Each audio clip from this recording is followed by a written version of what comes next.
Welcome back, friends. We're going to do a little bit of reading to help prepare you for the Reading HiSET test or the Reasoning Through Language Arts RLA GED test. Okay, and we're going to actually read a story about two sisters. One sister that is older, maybe about to enter into college, and then one that's just 3. Okay, so really about the devotion that they have together, okay?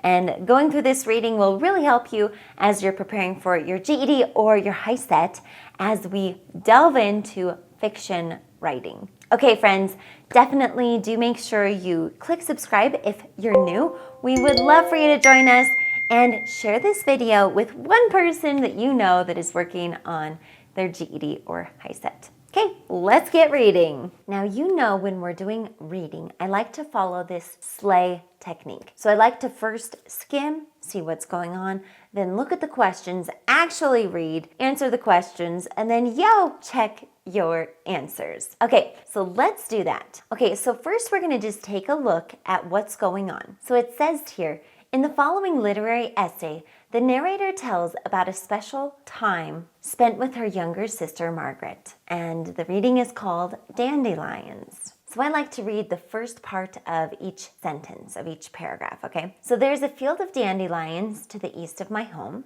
and then down here, I cherish this ritual with Margaret. Unlike the others who pinch and yank the stalks, it's like they're racing, Katie. Where's the finish line?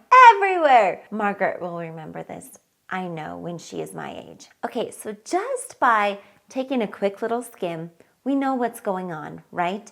So it's 2 girls together, maybe sisters, and they are just outside experiencing beautiful dandelions, right? And just enjoying summer life as a young child for the sister, right? So now let's take a look at the questions. So the comparison of the dandelions to Grandma's kolaches emphasizes, okay, pay attention when it says Grandma's kolaches. Okay, line 9, let's skip that one. We'll go back to line 9 directly. When the narrator and Margaret decipher traces of their lives in the clouds, they are, okay, let's look for that, okay? All of the excerpts use language that supports the idea that youth is fleeting. What does fleeting mean? It means going away, right? Youth is going away. And how is the last paragraph organized? Which phrase best describes the relationship between the narrator and Margaret? Okay, friends, now we're going to actually read. There is a field of dandelions to the east of my home. Their buttery yellow heads peek through the green blades of grass, and they grow tall against the earth. I have watched children pluck them, squeeze them midway down the stem, and pull, then tuck them behind their ears, the ears of their parents, and the collars of their golden retrievers and poodles. My sister, though, who will be 4 this fall, patiently waits until they're white, fluffy, and prepared to succumb to her soft breath. Margaret will do as she did last year, come to me in the morning, because she investigates every morning to determine if the dandelions are done, like the kolaches Grandma bakes us for breakfast. Then grabs my hand and announces,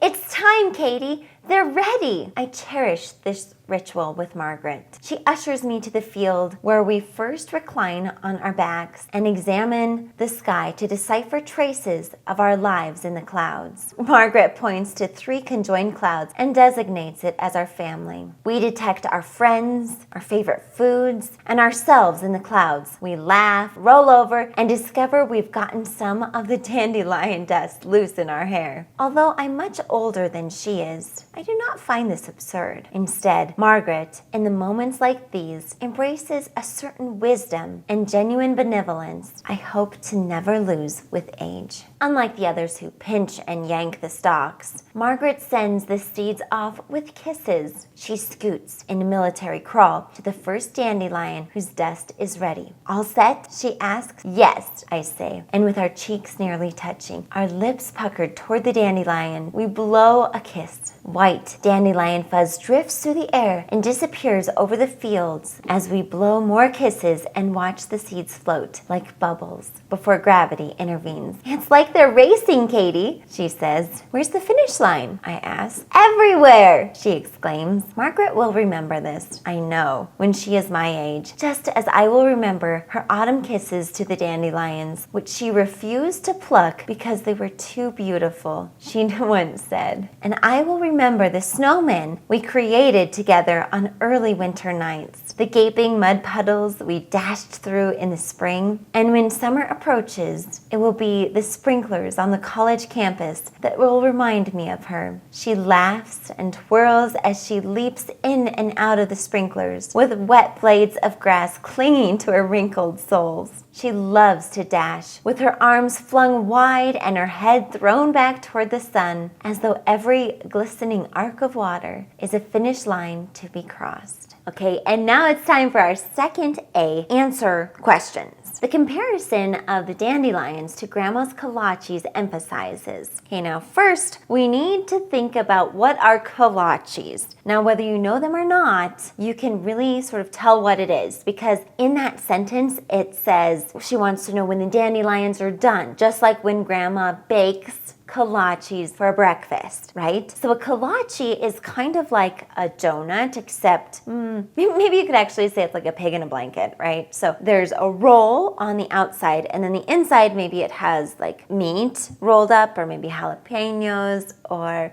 maybe there's a sweet kolache with a jam or cream cheese filling, but it's surrounded by a roll. Or at least in my community, that's how kolaches are. We have a local donut shop that makes kolaches, and they're so delicious. Okay, now that we know what kolaches are, so let's go back to the question. The comparison of the dandelions to Grandma's kolaches emphasizes, is it the manners in which dandelions grow? Are dandelions anything like kolaches in how they grow? No, right? The appearance and scent of the dandelions? Are we really thinking about a scent of the dandelions as they're getting ready to go? I mean, yeah, baking, you think about the scent, but not really with dandelions, right? The anticipation, there we go, right? So you know how it is when something is being baked and you're like, oh, those cookies or those kolaches smell so good, I can't wait to eat it, right? The same with the dandelion. Little Katie, who's almost 4, she's so excited for these dandelions to get to the point where she can blow the kisses, right? Or is it the time of day which dandelions bloom? No.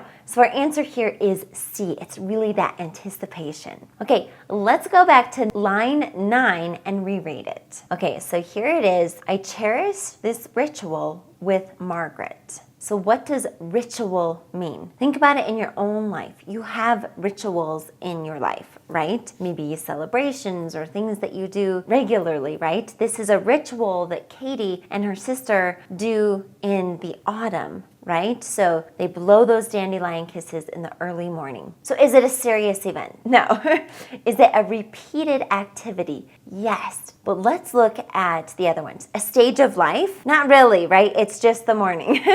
Or is it a conventional habit? It's not a habit, right? It's a repeated activity. It's something that these girls do together. When the narrator and Margaret decipher traces of their lives in the clouds, what are they doing? Okay, let's go back to that section and reread it. Okay, so starting right here, she ushers me into the field where we first recline on our back and examine the sky to decipher traces of our lives in the clouds. Margaret points to 3 conjoined clouds and designates it as our family. We detect our friends, our favorite food, and ourselves in the clouds. Okay, so what are they doing with the clouds? Are they finding similarities? Yes, right? They're looking at, here's the clouds and here's our life, right? Absolutely. Predicting the future? No. Educating themselves? No. Ridiculing themselves? No. Really, they're finding those similarities in the clouds to their own lives. I just love doing that. Laying on my back, looking at the clouds. All of these excerpts use language that supports the idea that youth is fleeting, except. So what does the word fleeting mean? It means like going away, right? Youth is going away. So A, dandelions paired to succumb to her soft breath. So succumb means like get ready. So yeah, the dandelions, they're about to go away, right? She's about to blow on the dandelions, and there goes the youth of the dandelion, just sort of going away, right? Our lips puckered toward the dandelion. So here, imagine you've got your dandelion, your lips are puckered. Does it have anything to do with youth going away? Not really, right? What about C? Fuzz drifts through the air and disappears over the field. Yeah, the youth, the little fuzz, right? There it goes. Goodbye, fuzz. Goodbye, dandelion fuzz. Seeds float like bubbles before gravity intervenes, right? Gravity pulling them down. Definitely also kind of has that youth is leaving. So the answer is B. Our lips puckered toward the dandelion. Doesn't really have anything to do with youth fleeting or youth going away. How is the last paragraph organized? Let's take a look at that last paragraph. Okay, so here it is right here. So Margaret will remember this. I know when she is my age, just as I will remember her autumn kisses to the dandelions, which she refused to plug because they were too beautiful, she'd once said. And I remember creating snowmen and the gaping mud puddles in the spring and then summer. Right, so we're really kind of going through the seasons that Katie and the narrator are, or I guess the little girl, Margaret and Katie are experiencing together, right? So how is it organized? It shows how Margaret has changed. Is it really showing the change? No, right? It's not. It's just saying here's how she is in different seasons. Here's B. Connects each season with a memory of Margaret. Yeah, that's what it does, right? Lists memories of Margaret in order of importance. No, it's just indicating the seasons, right? It describes what Margaret does while her sister is in college. No. So the answer is B, connecting with the seasons, with a memory of Margaret. Doesn't that just make you just so happy, thinking about the two sisters spending time together? Which phrase best describes the relationship between the narrator and Margaret? Okay, before we even look at the answers, just think about it. Reading about it, it's a sweet connection, right? They love each other so much, and they just want to spend so much time together, right? That's what it's about. When you have questions like this, think about the answer before looking at the answers, and it's going to help you more easily identify the correct answer. So envious rivalry? No, they're not. There's no rivalry at all. Kind consideration. Yes, they definitely are showing a lot of kindness and consideration, but let's keep looking. Devoted attachment? Yes. They're very devoted, right? Or awkward friendship? No. I mean, we can easily get rid of A and D. So now we're just left with C and B. So now we have to decide between the two. And look, that gave us a 50-50 chance to get the answer correct. So which one that? Kind consideration or the devoted attachment? The devoted attachment. That's the relationship that they have. Friends, we made it to the end. I'm so thankful that you are still here. Comment down below and tell me that you are still here, and that really shows me that you're devoted and dedicated to getting your GED or HiSET. Now, friends, believe in yourself just like I believe in you, and I'll see you in our next video. Peace. God bless.